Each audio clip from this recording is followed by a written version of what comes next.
En esta clase vamos a observar las dimensiones sociales y cultural del proceso de transición del feudalismo a capitalismo. Vamos a observar que en esta transición se pasa de una sociedad de órdenes propia del mundo medieval hacia una sociedad de tipo estamental.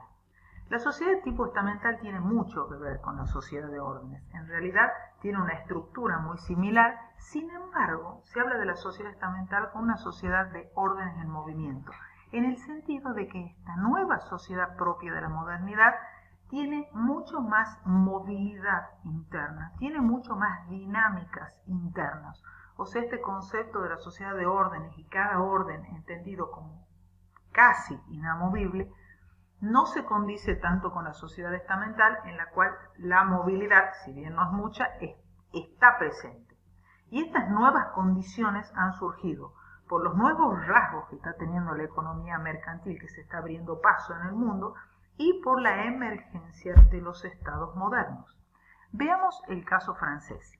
En el caso francés, ustedes pueden observar que hay tres estamentos: el clero, la nobleza y el tercer estado, muy similares, podríamos decir, a los de la sociedad de órdenes, pero similares solo hasta cierto tipo, hasta cierto modo, perdón.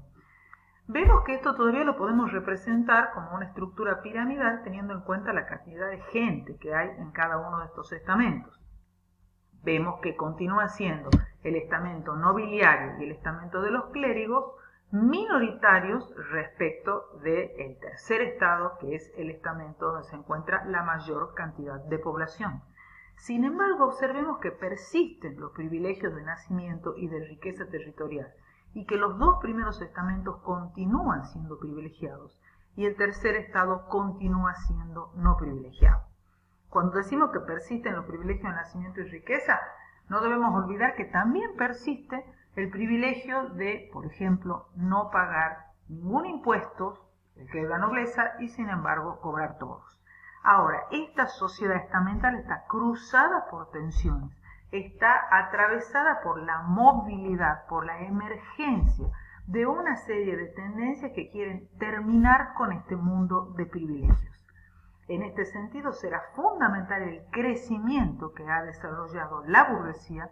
La burguesía pertenece al tercer estado, pero es un grupo social que ha crecido muchísimo, que es muy diverso, y tenemos burgueses muy importantes, con mucho peso económico, pero que no tienen ningún derecho político por pertenecer al tercer estado.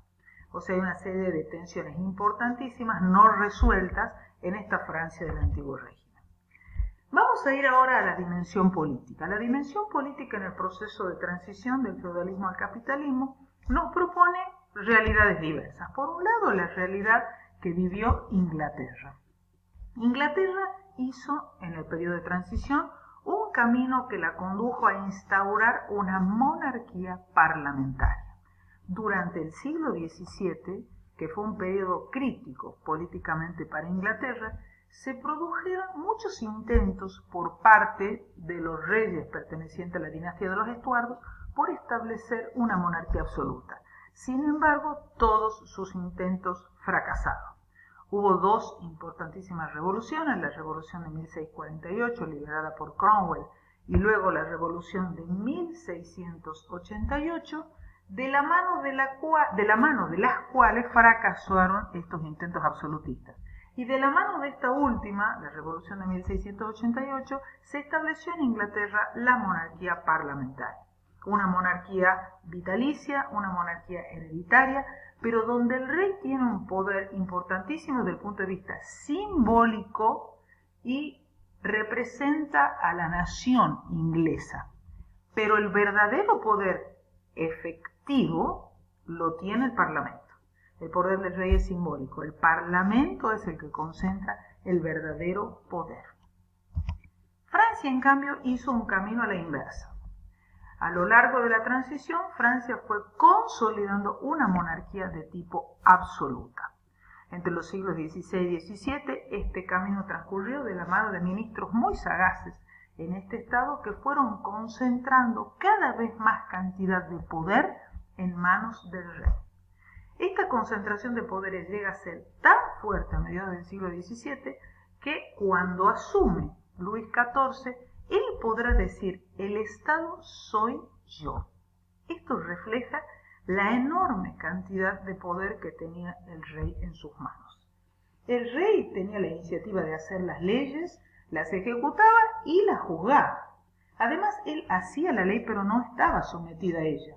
El rey administraba justicia, dirigía la economía, dirigía el ejército, declaraba la guerra o la paz. O sea, el poder que tiene entre sus manos es absolutamente inmenso. Esta monarquía está legitimada a los ojos de la sociedad por el derecho divino. Es una monarquía de derecho divino porque es Dios el que otorga el poder al rey y él gobierna en su nombre. O sea que las únicas limitaciones que tiene el rey son Dios, que es la fuente de su poder, y las leyes consuetudinarias del reino, que son muy pocas. El rey, como vimos, durante los siglos XVI y XVII, fue domesticando a la nobleza, fue obteniendo poderes de los nobles y a cambio se los llevaba a vivir al Palacio de Versalles, que vemos en esta imagen, una vida absolutamente cortesana de ocio y de lujos. A cambio, él se fue quedando con el poder.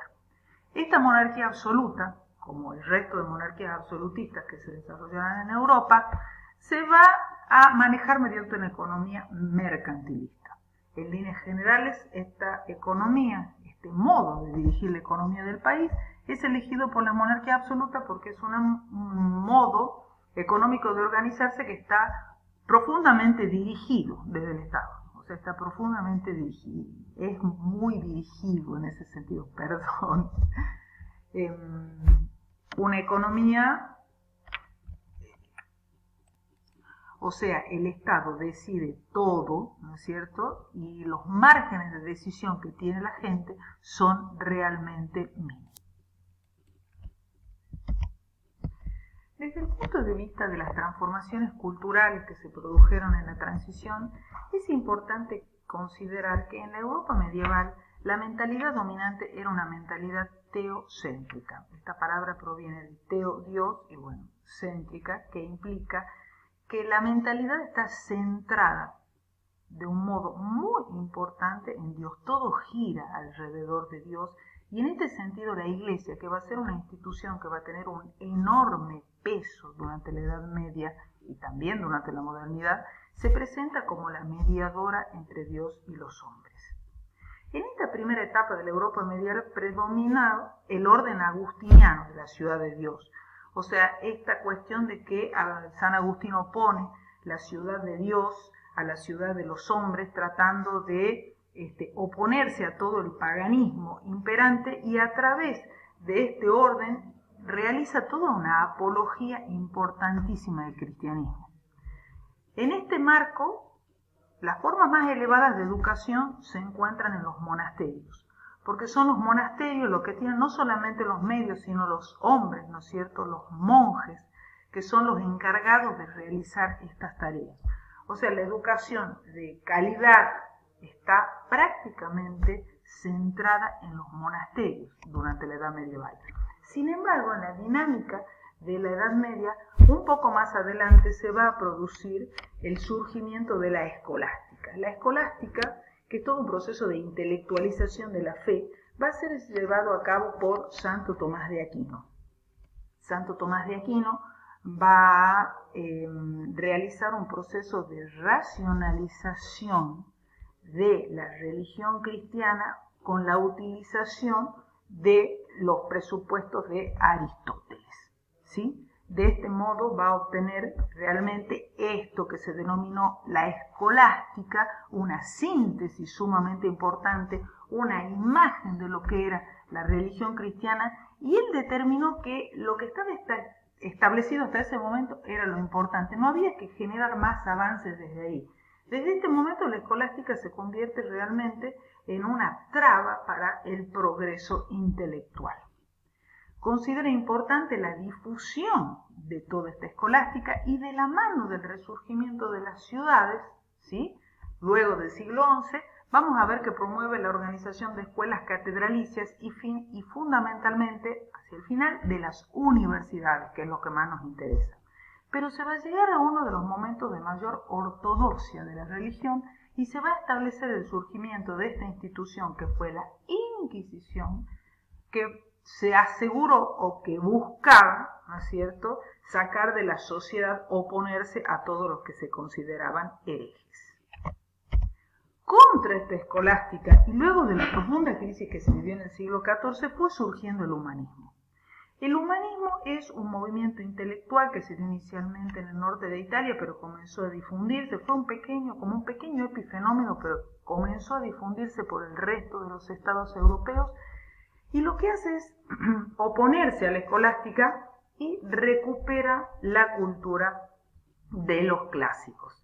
Así como dijimos que en la Edad Media había una cultura teocéntrica, centrada en Dios, a partir del humanismo hablamos de una cultura antropocéntrica, centrada en los hombres, ¿sí? El hombre pasa a ser el centro de todo, la medida de todo, como expresa este dibujo que hemos señalado, y este hombre busca ahora no realizarse en el más allá, en su vida eterna, luego que abandone su vida terrenal, sino que el mundo va recuperando el gusto por los placeres de este mundo, se va afianzando la autonomía individual de cada hombre, va valorando su capacidad crítica, ¿sí?, su pensamiento autónomo, y además va imponiéndose la importancia de conocer la naturaleza.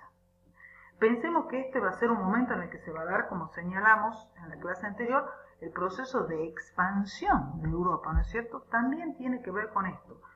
Se va generando de todo, con todo este pensamiento humanista que se está instalando, una cultura de tipo laica. Está surgiendo una cultura laica realmente con mucha fuerza. Y el humanismo será la valoración enorme que se hace del hombre, abrirá las puertas al racionalismo del siglo XVII. Y vamos a ver que se construyen distintos sistemas filosóficos. Descartes, por ejemplo, comienza a darle una enorme fuerza a la razón como la herramienta a través de la cual conozco el mundo, pero la separa de la fe. Spinoza, Leibniz, Bale, no vamos a hablar de todos ellos porque no tenemos tiempo, pero todos ellos soportan su pensamiento en la enorme libertad que tiene que tener el hombre para expresarse, para construir su vida, en la separación que proponen de la moral y de la fe, en los importantes grados de libertad también que tienen que conducir al Estado. Así vamos a llegar finalmente a la difusión del libertinismo, que será central en toda la época de la transición, porque este movimiento libertino está fundado en los derechos naturales. Comenzamos a ver que los derechos naturales se van a ir instalando en las discusiones filosóficas lentamente, sobre todo a partir de la propuesta de John Locke, un poco más adelante, ¿sí? Pero los libertinos buscan los placeres mundanos, realizan profundas críticas a la moral religiosa, exaltan la importancia de la educación, la importancia del conocimiento, y así también se va a llegar a hablar de una república de las letras, como una comunidad imaginada que comparte una enorme cantidad, no tan enorme en realidad inicialmente, de gente que ama el conocimiento, pero un conocimiento sostenido desde los criterios propios, un conocimiento sostenido desde la libertad individual.